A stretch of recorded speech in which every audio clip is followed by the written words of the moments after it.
2000 தரணும்னா அவர்கிட்ட வருஷத்துக்கு கிட்டத்தட்ட 3,40,000 கோடி. விஜயோட சொத்து மதிப்பே 800 கோடி தான்.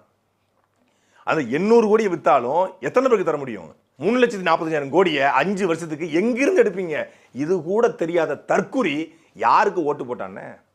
விஜய் பாக்கெட் இருந்து பணத்தை எடுத்து கொடுப்பாரு, விஜய் பாக்கெட் இருந்து தங்கம் தருவாரு, விஜய் பாக்கெட் இருந்து பட்டு புடவை தருவாரு அப்படின்னு நினைச்சுக்கிற தற்குறிகள் மாற்றத்துக்கு ஓட்டப்பட போது தான் ஓட்டப்பட போகுது. ஒரு கட்சி தலைவன் பள்ளிவாசல போய் தொழுவதோ, தேவாலயத்தில் வழிபடுவதோ, இல்லை முருகன் கோயிலில் போய் கும்பிடுவதோ தவறு கிடையாது. அது அவருடைய தனி மனித உரிமை. ஆனால் ஒருத்தன் ஒரே நேரத்தில் 1 மணி நேரத்தில் தேவாலயத்தை போய் மண்டி போட்டு, பள்ளிவாசலில் போய் தொழுகை பண்ணி, முருகன் கோயிலில் போய் படுத்து உருண்டு அம்மன் கோயிலில் போய் அப்படின்னா மும்மதமும் சம்மதமா இவன் நடிகன்.